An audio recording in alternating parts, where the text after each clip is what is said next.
dilakukan revisi. Dan juga biasanya untuk pemerintahan kesalahan ini dilakukan di monitoring dan evaluasi. Oke, yang kedua di sini ada dari proses revisi kesalahan ini memerlukan prosedur yang panjang. Salah satunya harus menemui wakil direktur 1 untuk konfirmasi, sehingga prosedur ini dapat memperlambat dari proses revisi. Faktor yang ketiga adalah untuk pemerintahan kesalahan itu harus menunggu dari monitoring dan evaluasi.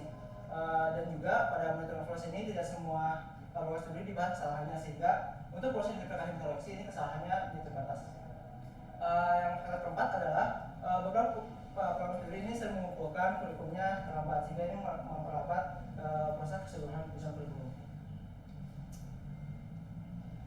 Berdasarkan pengalaman sebelumnya, maka dibutuhkan pengembangan aplikasi untuk mendukung penyusunan kurikulum dengan salah satu fiturnya yaitu manajemen pengerjaannya pengerjaan kurikulum jadi sistematis dari tahap analisis konsideran, tahap model desain, dan tahap koreksi dan prauji, yang dimana memungkinkan P2PP ini mengelola memantau dan prodi mengelola penyusunan kurikulumnya dalam aplikasi.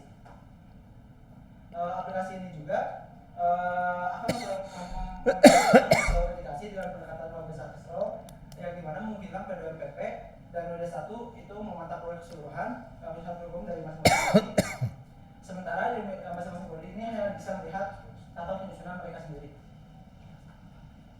Selain itu, aplikasi ini juga akan dilengkapi dengan fitur pengaturan batasan waktu dan pihak otomatis agar masing-masing prodi mengikuti jadwal yang telah ditentukan. Aplikasi ini juga akan dilengkapi dengan notifikasi kesalahan yang akan diberitahukan kepada masing-masing prodi agar selain memudahkan komunikasi antara P2PP dan program studi, ini juga ketika ada kesalahan bisa langsung segera dikoreksi tanpa harus menunggu monitoring dan evaluasi. Dalam prosedur untuk melakukan revisi sama diusulkan kode 1 namun dilakukan dalam aplikasi, sehingga kode 1 hanya memberikan akses dan tambahan batasan waktu. Selain itu juga aplikasinya akan dilengkapi dengan fitur analisis kesesuaian untuk mendukung dan memberikan informasi terkait kesesuaian antara data untuk meningkatkan kualitas pengisian kurikulum dalam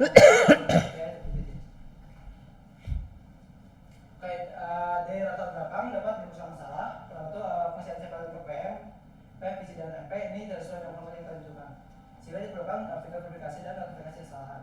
Yang kedua adalah revisi membutuhkan konfirmasi langsung wakil direktur 1 dan pengisian ulang serta pencetak ulang, sehingga dibutuhkan fitur untuk pengajuan revisi yang dilakukan dalam aplikasi dan izin terintegrasi. Yang ketiga adalah metode evaluasi yang mencakup beberapa program studi karena keterbatasan waktu, sehingga dibutuhkan manajemen pengendalian kurikulum untuk memantau progres keseluruhan dan terintegrasi kesalahan agar bisa dikoreksi secara langsung. Yang terakhir adalah keterlambatan pengumpulan dari dokumen dari beberapa program studi yang memperlambat proses, sehingga dibutuhkan batas waktu dan pengingat otomatis untuk melakukan pencarian jadwal. Kemudian ada tujuan. Jadi tujuan dari tugas akhir ini adalah untuk mengembangkan aplikasi penyusunan kurikulum yang mampu mendukung penyusunan kurikulum secara terintegrasi yang dapat mengelola tahapan penyusunan kurikulum dan juga pemetaan penugasan selama penyusunan kurikulum. Selanjutnya, ruang lingkup. Di sini kita ada dua. Yang pertama adalah mendukung proses penyusunan kurikulum mulai dari analisis konsideran, perancangan model dan desain hingga konstruksi dan prauji. Yang kedua ada menyediakan pemodelan data terintegrasi untuk mengelola hubungan elemen kurikulum seperti CPL, SKL, mata kuliah, dan matriks pengetahuan secara sistematis. Kemudian ada batasan. Batasan juga ada dua. Yang pertama ada aplikasi yang dikembangkan ini hanya dirancang untuk digunakan di lingkungan internal Pusat Penjaminan Mutu dan Pengembangan Pembelajaran atau P2MPP Proban. Yang kedua ada aplikasi tidak mencakup pengelolaan RPS, melainkan hanya mendukung penyusunan kurikulum hingga menghasilkan organisasi mata kuliah dan peta kurikulum. Kemudian ada karya ilmiah sejenis. Di sini kita ada dua. Yang pertama ada PIA Insight, a case study on utilizing ChatGPT intelligence for research paper analysis. Jadi artikel ini membahas tentang optimalisasi ChatGPT untuk menganalisis karya ilmiah, khususnya tentang studi literatur tentang pengobatan penyakit kanker. Kemudian yang kedua ada towards designing educational system using role based access control. Jadi artikel ini membahas tentang RBAC yang digunakan dalam sistem pendidikan. Selanjutnya ada dasar teori. Yang pertama ada penyusunan kurikulum, yang dimana penyusunan kurikulum ini adalah tahapan untuk membuat seperangkat rencana dari suatu prodi, yang dimana menurut panduan perguruan tinggi vokasi juga terdapat sekitar 4 tahap untuk penyusunan kurikulum ini. Yang pertama ada analisis konsideran, yang dimana itu untuk menghasilkan rancangan capaian pembelajaran lulusan, yang dimana itu dihasilkan dari analisis beberapa elemen seperti siap kerja, siap usaha, bench kurikulum dan lain-lainnya. Selanjutnya setelah dilakukan rancangan capaian pembelajaran di analisis konsideran itu terdapat tahap model dan desain, yang dimana itu untuk memetakan pengetahuan terhadap CPL dan juga untuk menentukan materi pembelajaran dari suatu prodi yang merancang CPL tersebut. Selanjutnya ada tahap ketiga, yaitu konstruksi dan praujit, di mana itu untuk menghasilkan mata kuliah yang sesuai dengan CPL dan pengetahuan dan juga materi pembelajaran yang telah dirancangkan sebelumnya. Selanjutnya ada role based access control, yang dimana itu suatu metode yang dimana memungkinkan user itu mengakses baik API atau juga front end sesuai dengan role yang dimilikinya masing-masing. Selanjutnya ada juga RUG, yang dimana ini digunakan untuk perancangan pengembangan perangkat lunak, yang dimana terdapat beberapa tahap, yang dimana ada tahap inception, yang dimana ini itu lebih merencanakan atau merancang tentang business modeling dan juga requirement. Setelah itu pada elaborasi juga lebih ditekankan terhadap requirement dan analisis design. Selanjutnya pada construction ini, setelah mendapatkan business modeling dan requirement dan juga analisis design, itu akan diterapkan ke implementasi kode. Selanjutnya ada juga transition, di mana ini bertujuan untuk melakukan deployment dan juga test. Dan juga ada juga teknologi yang digunakan, yaitu adalah Laravel, yang merupakan framework dari PHP, yang dimana itu mendukung pengintegrasian dengan teknologi RESTful API yang membuatnya fleksibel untuk berbagai kebutuhan aplikasi. Dan ada juga React, yang dimana itu merupakan library frontend JS yang frontend dari bahasa JavaScript, yang dimana memiliki berbasis komponen. Selanjutnya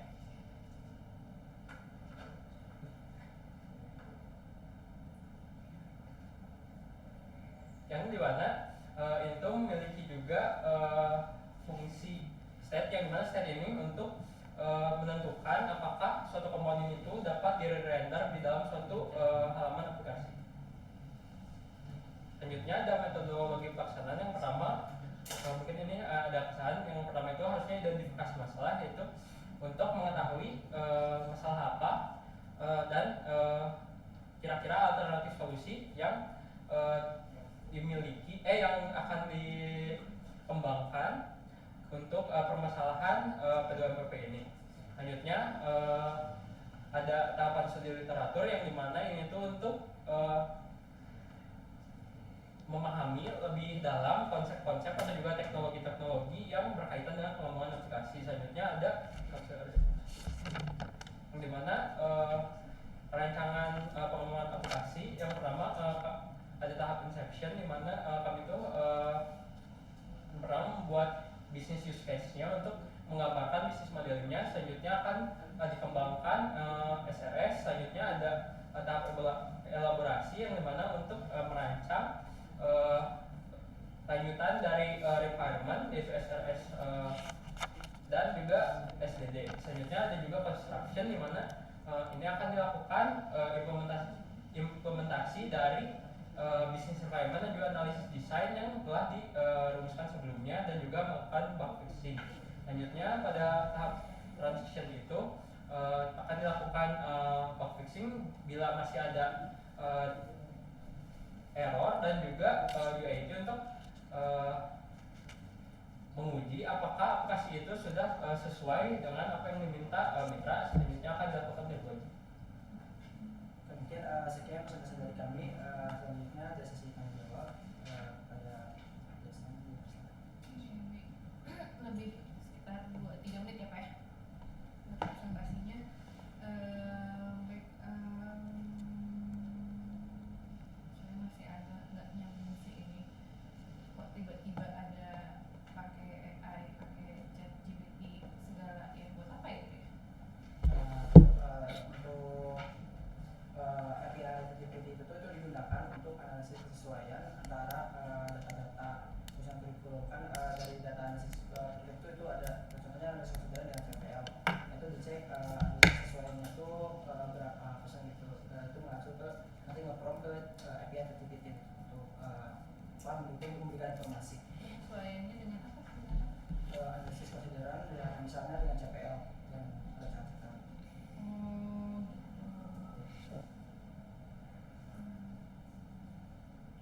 Emang ada masalah apa ya? Kenapa harus dicek kesesuaiannya?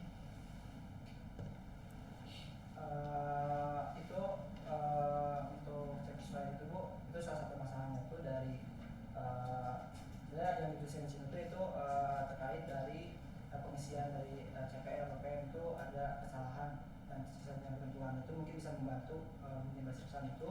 Dan juga sebenarnya ada masalah yang tidak secara eksplisit di sini dari itu ada kalau misalnya untuk melihat kesesuaian antara data itu harus kalau misalnya di Excel itu bolak-balik gitu. Tidak apa ya, makan waktu ya, itu kayak bikin itu jadi apa ya, jadi Itu dari konsep sisi siapa? dari sisi prodi yang apa Prodi yang input, Yang Iya, menyusun yang kurikulum, menyusun yang nyusun kurikulum atau yang ngecek? yang isi kurikulum.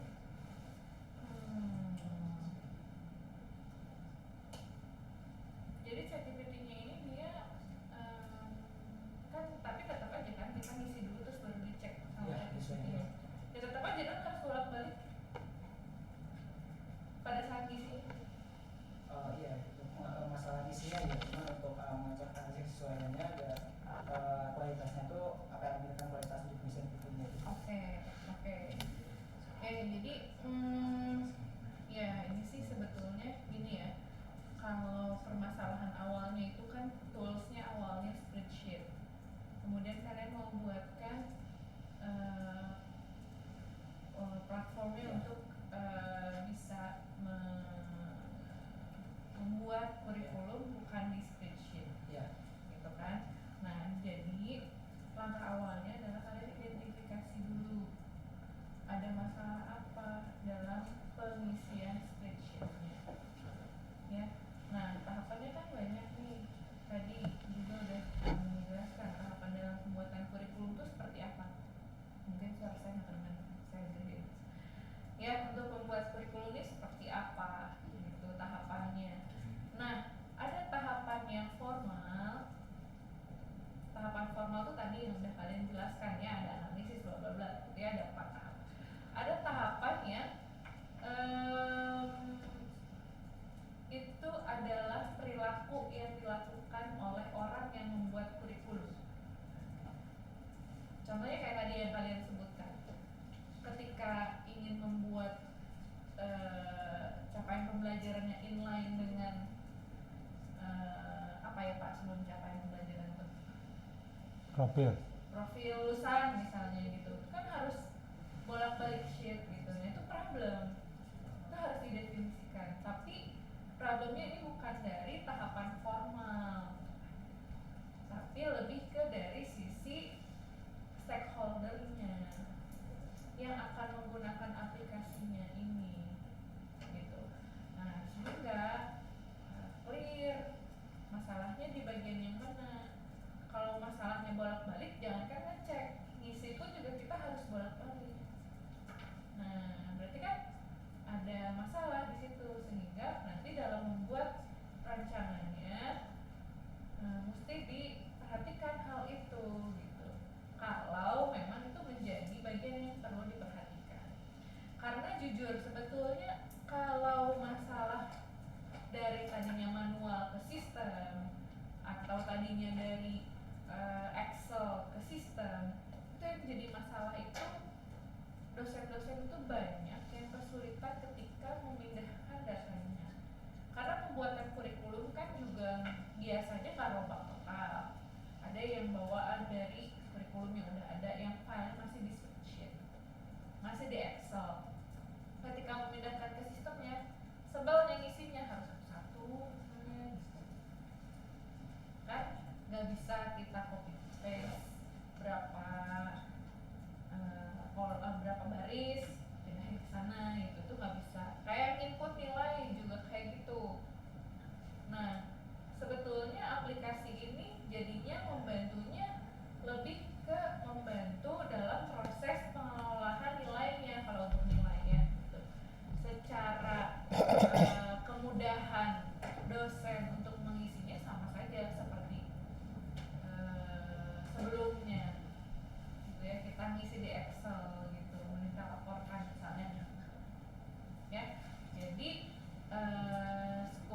stakeholdernya harus jelas. Yang pertama ini siapa, apakah P2MPP nya atau Prodi. nya gitu, sehingga nanti kalian bisa mengetahui dari sisi prodi kebutuhannya seperti apa, kesulitannya selama ini apa, dari sisi P2MPP apa gitu. Nah, sehingga nanti setiap stepnya jelas masalahnya apa dan solusinya apa. Kemudian kalian ini baru wawancaranya ke P2MPP ya, belum ke prodi. Karena sebetulnya kalau kalian mau membuat aplikasi ini dari awal, ya prodinya harus dipersiapkan sehingga kalian mendapatkan sisi masalah dari operator, terutama operatornya ya, operator yang mengentrikan datanya gitu. Karena biasanya kurikulum ini juga yang ngerjain bukan satu orang, kita tim biasanya di dalam pengerjaan kurikulum tuh dibagi-bagi tugasnya ini gitu. Kan yang seperti itu belum kalian ketahui pasti kan. Sehingga nanti ini akan berpengaruh terhadap behavior aplikasinya. Yang selama ini terjadi di Polban itu ketika yang buatnya tim di prodinya, yang kebebanan ke prodinya harus ngikutin satu-satu ke sistemnya gitu. Bukan ngomongin kurikulum ya, tapi sistemnya kayak gitu biasanya. Nah, nanti mungkin bisa lebih diperjelas lagi problemnya dari sisi yang membuat kurikulumnya. Karena yang membuat kurikulum bukan P2MPP, tapi prodi. P2MPP posisinya adalah untuk lebih ke misalnya ada kebijakan nih gitu, kebijakannya pakai undang-undang yang ini sekarang gitu, pakai peraturan menteri yang ini sekarang gitu, caranya yang harus ada komponennya ini nih, kemudian ini formatnya dari sana harus seperti ini. Nah gitu, jadi justru malah ini beresiko bahwa ketika ganti kebijakan mungkin tidak akan digunakan gitu. Nah, dari sisi P2MPP-nya tuh itu gitu, dari sisi kebijakannya. Kalau kebijakannya berubah bagaimana? Apakah bisa diakomodir dalam sistem kalian untuk diubahnya? Atau kalian hanya untuk yang peraturan yang sekarang?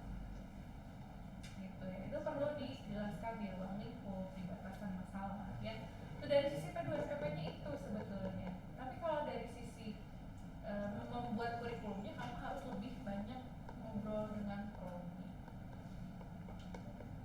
Dan nanti karena kalian belum ngobrol dengan prodi, artinya masalah dalam pembuatan kurikulumnya ini sebetulnya bukan pembuatan kurikulum ya, lebih tepatnya mungkin Pak ke formatting bikin kurikulumnya aja kali ya. Kalau pembuatan kurikulum kan itu prosesnya banyak ya. Proses berpikirnya juga di manusianya ya. Kalian mungkin mengaplikannya. Nah itu jadi lebih jelas masalahnya keluar. Jadi yang sekarang ini masalahnya masih terlalu umum menurut saya, walaupun ketika ditilik-tilik kalau saya sama Pak Joner karena paham bagaimana mengisi dokumen kurikulum ya, kami juga paham kompleksitas aplikasinya akan kayak gimana. Tapi kan gak cukup membuat saya dan Pak Joner paham, yang baca buku kalian nanti harus paham, sehingga kalian harus mendefinisikannya lebih jelas dengan ngobrol lebih banyak dengan orang yang tepat.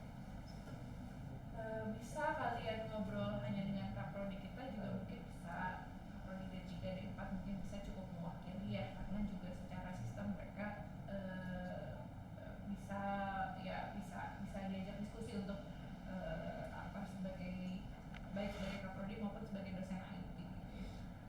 Mungkin aja sih cukup juga dengan Pak Joner misalnya yang udah setiap pembuatan kurikulum pasti terlibat, bisa ya. Dari saya itu dulu. Mengapa aja? Oke. Kalau dari sisi judul namanya pengembangan kurikulum ya. Tapi kalau sisi pemahaman atau yang saya tangkap, kalian buat aplikasi untuk mendukung itu ya. Nah, coba tadi ada aplikasi yang ada di Lingkari, ada menerapkan konsep, harusnya enggak karena SPL tidak mengandung apa tadi itu.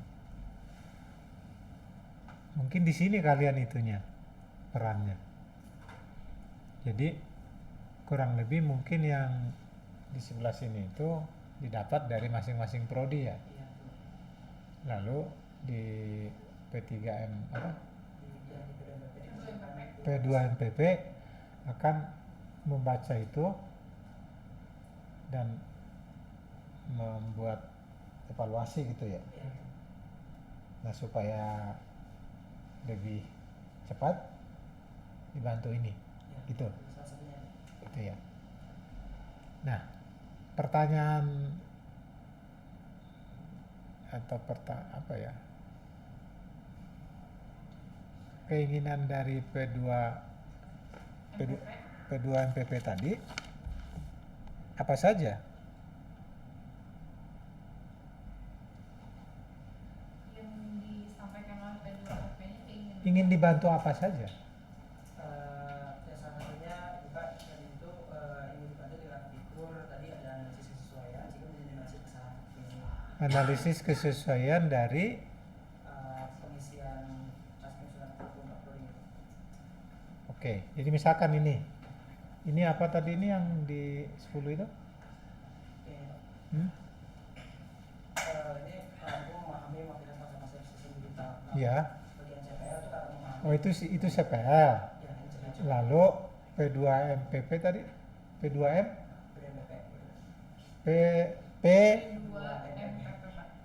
MPP. Kenapa nggak P2MP2? PP kan? Nanti P2M P2MP2 gitu ya? P2MP. Butuh aja kita PPEP ya, bukan P2MP2. PPEPP yang lebih populer. Iya, PPEPP. Jadi PPMPP. Jadi PPMPP ya. Nah, jadi yang harus dipastikan adalah P2MPP itu ingin dibantu apa? Ada beberapa sifat terkait. Ya, ada daftarnya enggak? Ada daftarnya enggak? Ditulis sama kalian. Ya, di mana?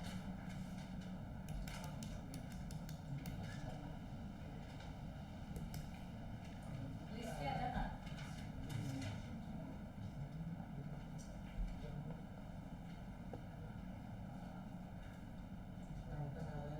Dan juga ada fitur analisis yang untuk mendukung kesesuaian data untuk dengan kualitas.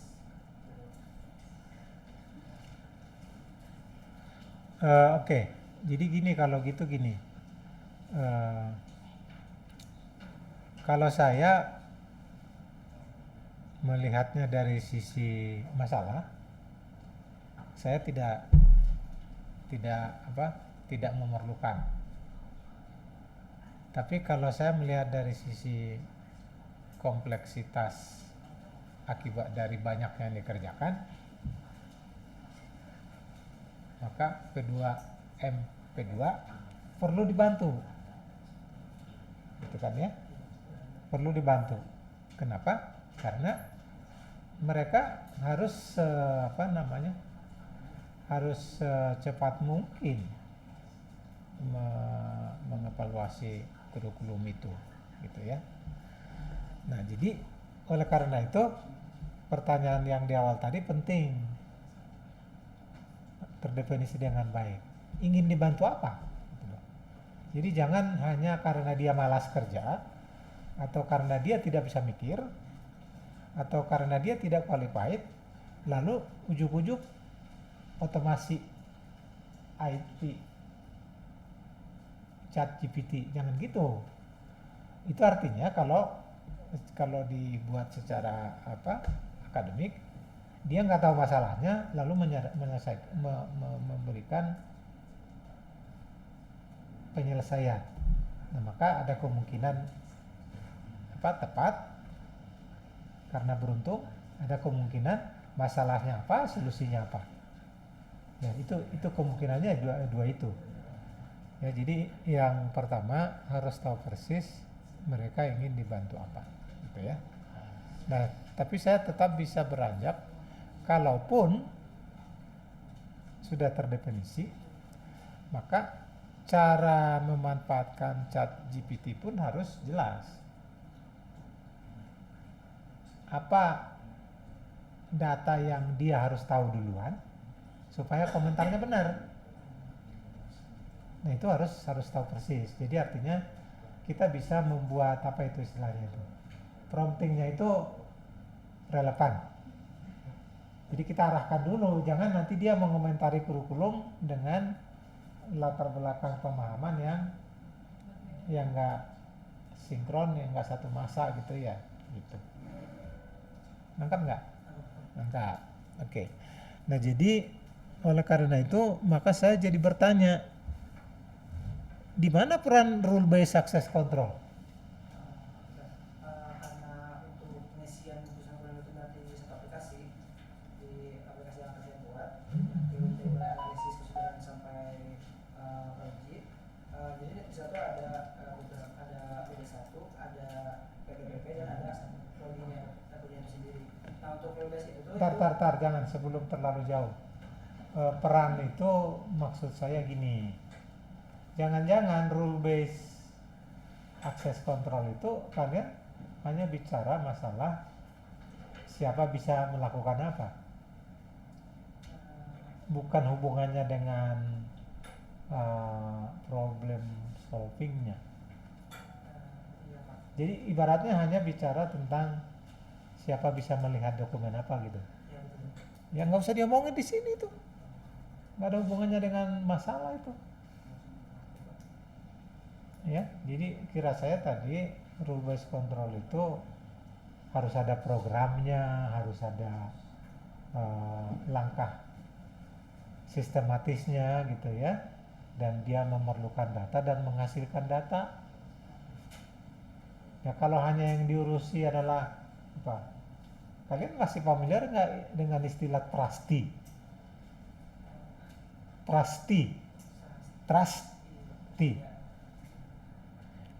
Role. Kalau urusannya hanya dengan role dari seorang user, ya itu bukan bagian dari masalah. Itu apa ya?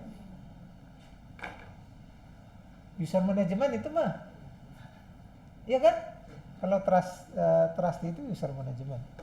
Sementara masalah kita adalah yang tadi, bagaimana P2MPP itu bisa mengelola kurikulum masing-masing prodi pada level unit itu, ya. Dan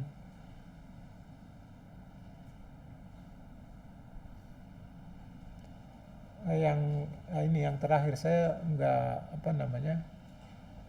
nggak tahu dari sisi ini. Coba tadi yang ada CP, P, nah ini ya. Nah, ada CPL, PPM, P, visi, dan MP. Tidak sesuai dengan format yang ditentukan. Sebenarnya ini tidak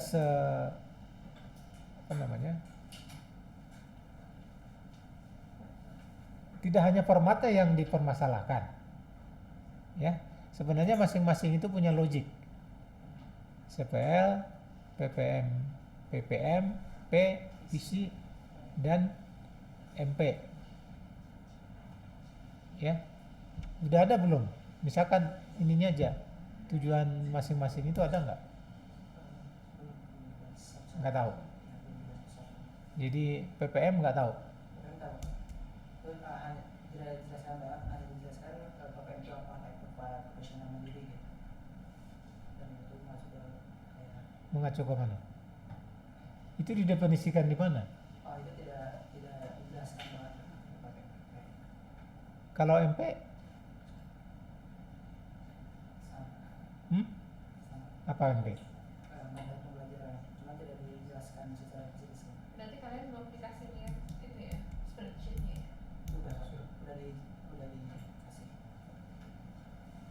Jadi contoh yang misalkan gini, PPM aja, PPM itu ya, itu sebenarnya dampak atau hasil? Itu tuh hasil Pak. Hasil. Berarti bisa ditelusuri di MP. Iya.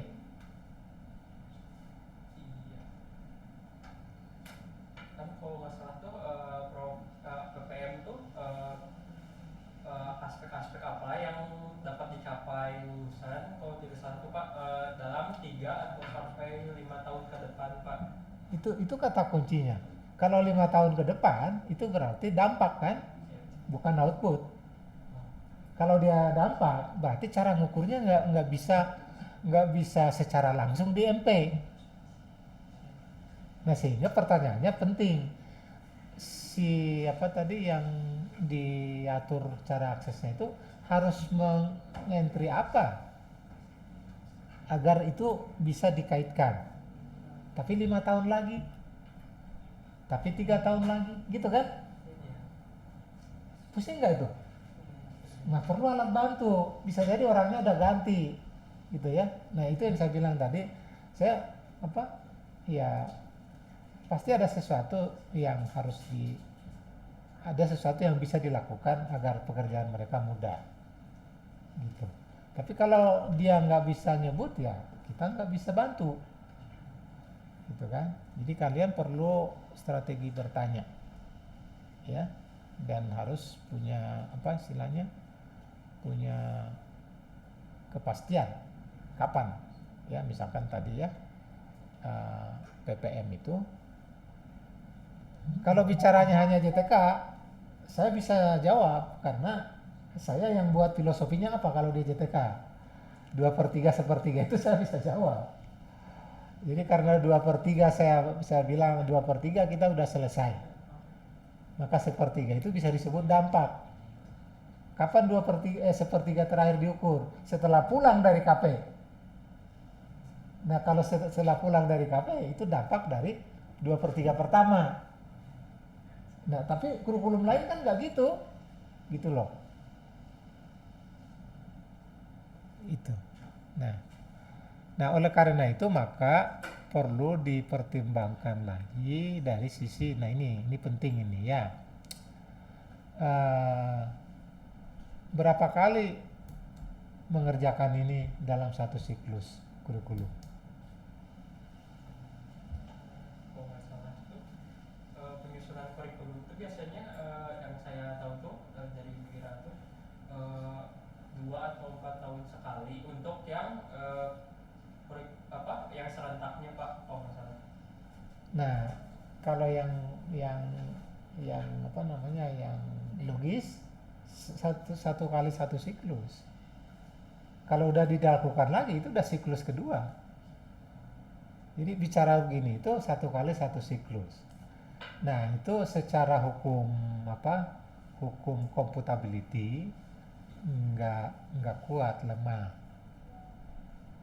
Ya, jadi teknologi kita ini lebih lebih mudah kita pahami dan lebih mudah kita dapat logiknya kalau yang sifatnya transaksional dan menghasilkan data, kemudian data itu digunakan kembali.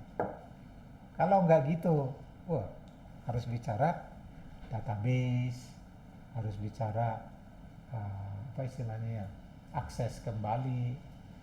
Nah di sini akses kembali itu beda ceritanya dengan misalkan kita punya database yang harus kita lihat dalam rangka membuat keputusan baru. Sudah berapa tabungan dia? Lalu di sini, bisa diambil sebagian, itu kan? Kurikulum nggak ada kayak gitu.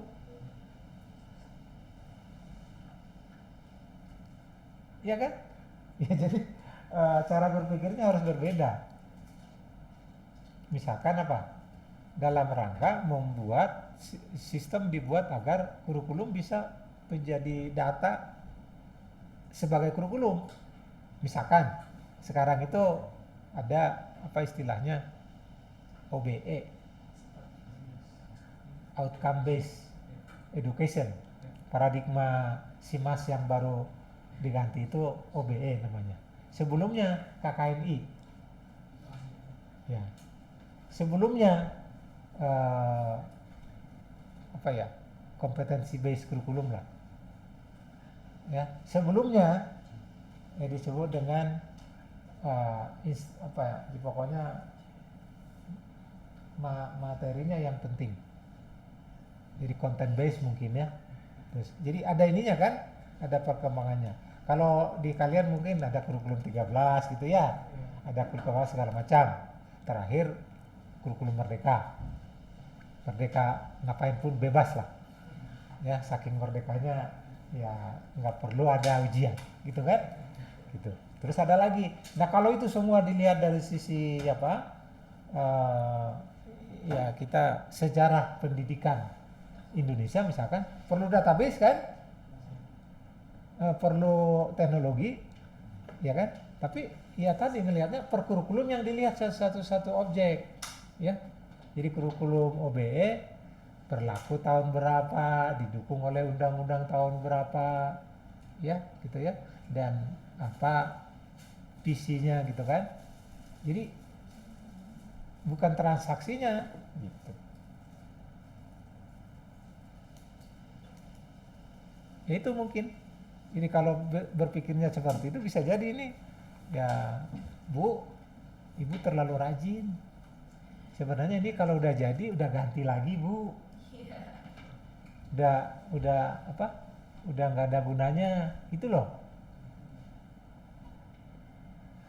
Ya gitu. Jadi ada potensi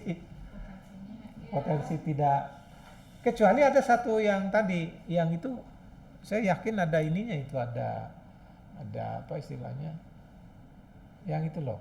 Jadi kenapa kemudian jadi melibatkan ChatGPT? Jadi apa tadi saya bilangnya, untuk instansis. Jadi kurikulum ini berlakukan sekarang misalkan ya lagi dirancang OBE, kan harus dikelola, harus dinyatakan ini beres ini belum, dan itu repot karena ada sekian puluh prodi. Bu Ira perlu bantuan kan? Nah, ChatGPT tadi itu sangat bermanfaat. Cuman kalau tahu makanya, ya kan? Nah kalau itu mungkin ya, tugas kalian adalah bagaimana membuat mekanisme sedemikian, membuat processingnya agar semua dokumen yang didapat akibat berlakunya kurikulum baru ini ya bisa diolah dengan cepat, dibantu oleh ChatGPT. Beda cara berpikirnya kan? Gitu. Jadi yang kalian siapkan adalah justru data-data yang diperkenalkan dulu. Ya, pernah menggunakan chat GPT seperti itu nggak? Pernah menggunakan ChatGPT untuk hal yang seperti itu, nggak harus ngasih Contoh data kemarin lah ini ya. untuk Gini. Ada contoh konkret lah ya. Saya ikut pelatihan yang diselenggarakan oleh SIMAS. Oke. Dan saking saya memang merasa tidak ada gunanya, tapi dipaksa, ya udah saya ikut ujiannya aja. Jadi bahkan saya belum dengar saya ikut ujian, ya kan? Apa yang terjadi? Ya namanya juga nggak dengar, nggak baca. Saya nebak-nebak aja. Saya cuma dapat 60. Passing ininya 70, nggak lulus kan saya kan? Datang teman sebelah. Tahu teman sebelah saya di depan saya? Siapa? Muhammad Rizky. Pak Rizky kan?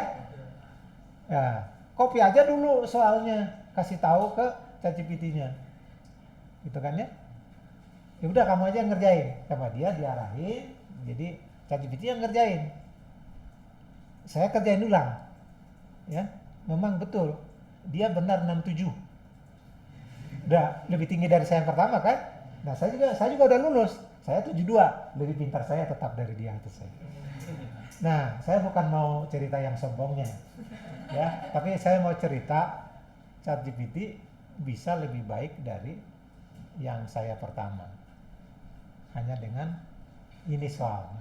Nah, terus ngobrol kan, agar ini bisa naik, ya data-data yang ini harus dikasih tahu dulu.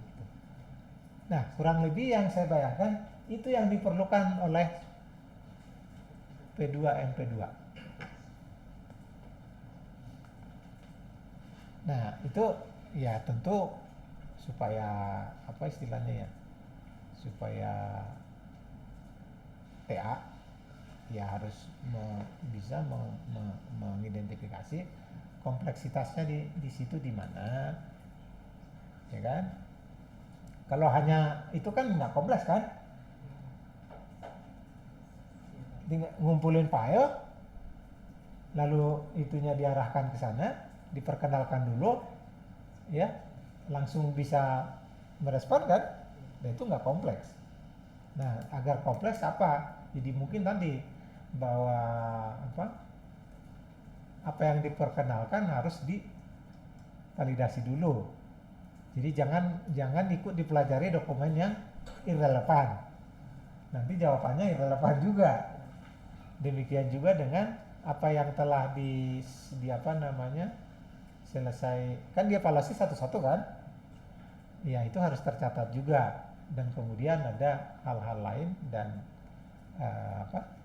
pokoknya ChatGPT hanya satu submodul. Modul-modul yang lain yang menjadi kalau disatukan itulah